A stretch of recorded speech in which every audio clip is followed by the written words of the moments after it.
Yo hoy he decidido utilizar el Titanic como el paradigma de una crisis empresarial y voy a hablar con datos reales y documentados del comportamiento que tuvieron algunos personajes que estaban en el barco y lo voy a plantear como si ellos se enfrentaran a una crisis que le puede ocurrir a cualquier empresa. De manera que voy a hablar de liderazgo, voy a hablar de ausencia de liderazgo, voy a hablar de compromiso, voy a hablar de resiliencia y también voy a hablar de responsabilidad.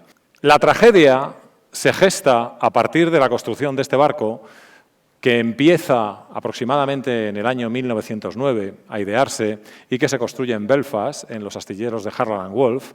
¿Cómo era el Titanic? Pues el Titanic era así de grande.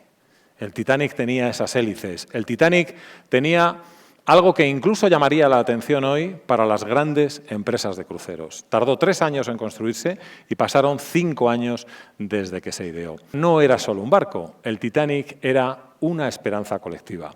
El ser humano pensaba en aquel momento que había conseguido lo impensable, lo imposible. Había fabricado el barco insumergible. ¿De quién voy a hablar yo hoy? Pues voy a hablar, para empezar, de 2 capitanes. No porque el Titanic tuviera 2 capitanes, sino porque voy a hablar del capitán del Titanic y de otro capitán. Y fijaos, los capitanes Smith y Rostron me llevan a una primera pregunta, que es esa que estáis viendo en la pantalla. ¿Qué es lo más aterrador cuando tú estás trabajando en un entorno y descubres que quien te lidera es una persona que no tiene capacidad de liderazgo? ¿Qué pasa con los equipos cuando eso ocurre? Cuando te encuentras ante ese gran momento tremendo donde las decisiones afectan al devenir de las personas o al devenir de las empresas. Y por el contrario, ¿qué ocurre cuando quien te lidera descubres que es de esas personas que tienen la madera necesaria para liderar a los grupos? Esas personas que tú te las encuentras por la calle trabajando y descubres que están hechas con el material con el que se fabrican los sueños. El capitán Smith era el capitán estrella de la White Star Line, la compañía propietaria del Titanic. Llevaba mucho tiempo dedicándose a la navegación y siempre que se estrenaba un nuevo barco, él hacía el viaje inaugural. Además, iba a ser su último viaje. Un detalle sobre el capitán Smith: nunca había tenido un accidente, que es algo que te anima mucho más, si cabe, a que tú confíes a alguien con su experiencia, con su talento y su conocimiento a manejar ese barco que era la joya de la navegación en aquel momento. Pero luego veremos que las cosas no son exactamente lo que parecen. No se le puede culpar, ni mucho menos al capitán Smith, del accidente del Titanic, pero digamos que pudo tener en algunos momentos el pecado de la soberbia, o mejor dicho, el pecado de la confianza. De hecho, puso el barco a más velocidad de la que nunca se había probado. De hecho, a pesar de que había alertas diversas de banquisa y alertas de iceberg, tomó decisiones que ahora se cuestionan. Y me gusta esta secuencia y esta imagen específicamente por esa actitud que ahora, con el paso del tiempo y anacrónicamente, nosotros podemos decir que rozaría la arrogancia. Pero claro, lo estamos viendo después de saber, 104 años después, lo que pasó. ¿Qué ocurre cuando el Titanic impacta contra el iceberg? ¿Qué es el momento del liderazgo? ¿Qué es el liderazgo? Hay muchas definiciones, todos habréis oído muchas. A mí me gusta esta: la capacidad para dirigir y motivar personas, fijando objetivos y anticipando escenarios. Un líder inspira confianza y logra una contribución efectiva de los equipos a la consecución precisamente de esos objetivos. ¿Qué tuvo y qué no tuvo el capitán Smith? Mirad, tenía conocimiento, experiencia, un montón de años en el mar, sabemos que así era. Tenía experiencia, luego tenía saber hacer, pero luego veis que hay otros 3 conceptos que nos llevan al terreno de la duda. No tuvo la actitud y los valores suficientes, los hechos lo demuestran. Hubo problemas incluso de comunicación. Le faltó motivación. Al capitán Smith solo se le puede culpar de una cosa, pero es la más importante. En el Titanic mueren el 70% de los que viajaban y por la negligencia de quienes formaban parte de la crew, de la tripulación, seguramente podían haberse salvado 500 personas más de las que murieron. Y por último, el poder hacer, porque tenía medios y recursos que no utilizó. Luego, no sé muy bien si estamos ante el antilíder, pero desde luego estamos ante una persona que no tiene esa capacidad que siempre asociamos con el liderazgo transformador. Hasta tal punto, el capitán Smith cometió errores, que hay un pequeño detalle que ha pasado a la historia, y es que él decidió que sus 2 oficiales principales se encargaran en cada una de las bandas del Titanic de embarcar a los supervivientes en los botes salvavidas. Quien estaba en la banda de estribor entendió mujeres y niños primero. Quien estaba en la banda de babor entendió solo mujeres y niños. Luego, si tú eras hombre y viajabas en el Titanic, en función de por dónde salieras de la zona interior del barco, había una probabilidad de salvarte o todas las probabilidades de morir. Porque la comunicación, en un momento de crisis, es un elemento fundamental. ¿Qué es lo que no hizo el capitán Smith? Desempeño nulo o inexistente de sus competencias de líder. No supo enfrentarse a las consecuencias del naufragio, en todo momento estuvo superado, órdenes imprecisas o mal comunicadas, ausencia de determinación y, sobre todo, y esto es muy importante, incapacidad para coordinar a su equipo en una crisis que dura exactamente 2 horas y 20 minutos. El Titanic impacta con el iceberg a las 23:40 del domingo 14 de abril de 1912 y se hunde poco después de las 2 de la madrugada. Hay tantas cosas estudiadas del Titanic que se ha sabido muchos años después, hay gente más friki que yo incluso, que por la posición de los planetas, las constelaciones, la luna, etcétera, etcétera, era el día perfecto para que no se viera de ninguna de las maneras un iceberg hasta que no lo tuvieras encima. El Titanic impacta con el iceberg y ellos tardan 47 segundos desde el momento en el que lo ven hasta el momento del impacto. El capitán Smith, cuando es llamado a cubierta, lo primero que hace es dar órdenes de cosas que ya se han hecho. Pide que se pare el barco, ya se ha parado, pide que se haga un informe de daños, ya se ha hecho, y a partir de ese momento la situación que él tiene que liderar se convierte en una situación caótica. ¿Quién es el otro capitán? El capitán Henry Rostron, también un hombre con mucha experiencia. Él era el capitán en aquel momento del RMS Carpathia y el capitán Rostron aquí representa el liderazgo transformador porque él sí que hizo cosas que estaban por encima incluso de lo que se espera de un líder. Es el barco que está más cerca del Titanic, está aproximadamente a 90 millas, y él decide poner el barco a la máxima potencia. Toma decisiones que son las decisiones de alguien que gana, toma la decisión de apagar la calefacción del barco, el agua caliente del barco y poner toda la potencia al servicio de la sala de máquinas, y siempre va tomando decisiones que son decisiones acertadas. Organiza el trabajo, ilumina las amuras del barco, estratifica incluso el trabajo de los médicos, prevé la llegada de pasajeros, hace todo lo que echamos en falta en el capitán Smith. Y nunca el capitán Rostron había tenido que enfrentarse antes a un accidente en alta mar. El Carpathia salva a 704 personas. Es uno de los grandes héroes del Titanic. Es la persona que más monumentos tiene, que más reconocimientos, por lo que hizo y sobre todo por cómo lo hizo. Y sin embargo en el Titanic, vuelvo a la película, la situación era distinta. Esta secuencia retrata muy bien cómo estaba de desbordado el capitán Smith.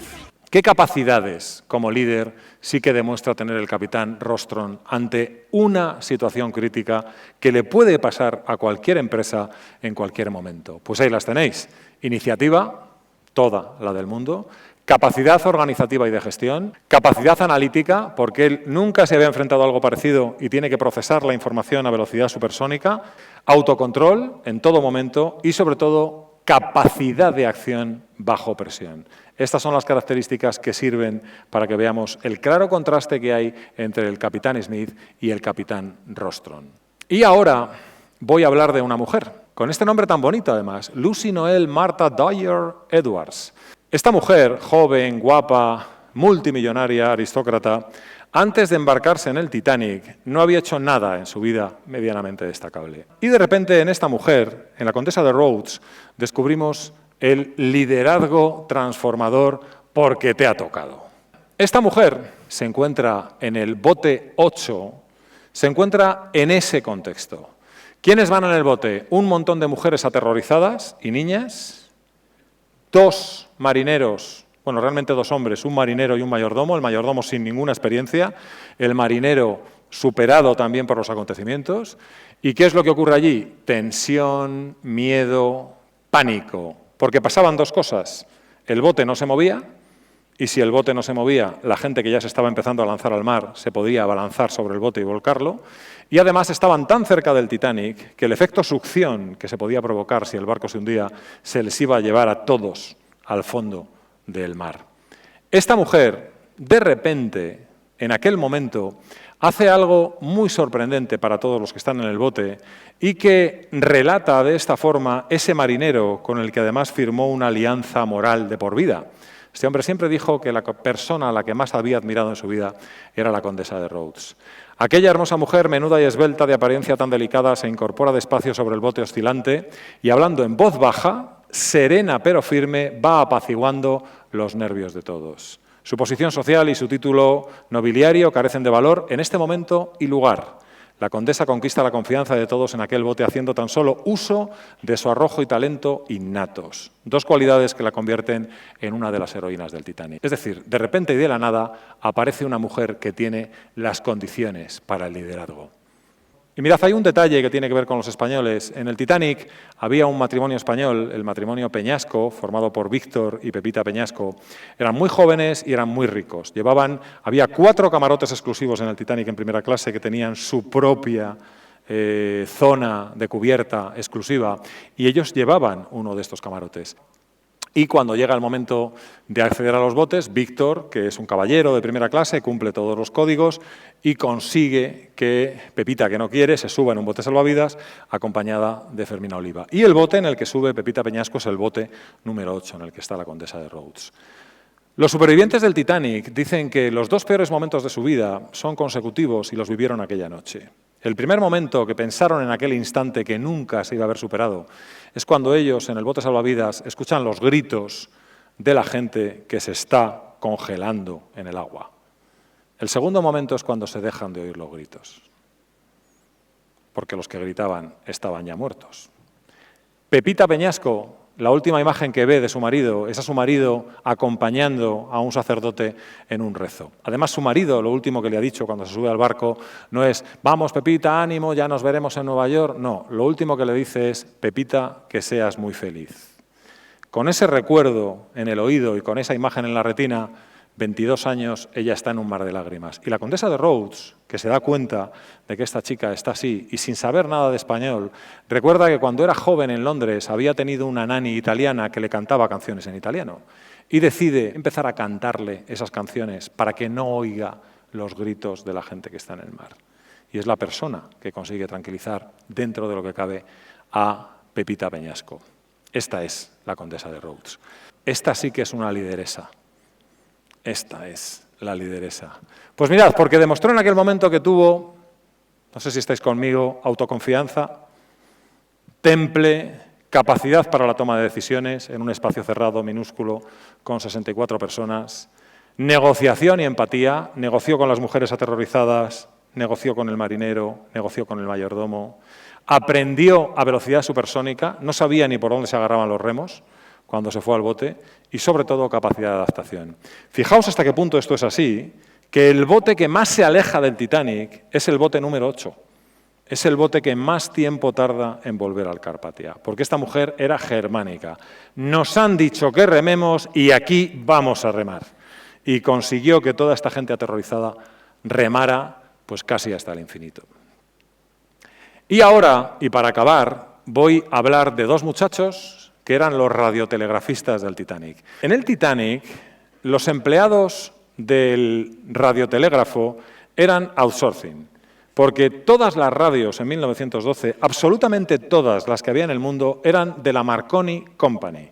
Ellos no trabajaban para la White Star Line, trabajaban para la Marconi Company y estaban embarcados en el Titanic. Pero estos 2 muchachos son el ejemplo máximo que podemos encontrar del compromiso y de la responsabilidad.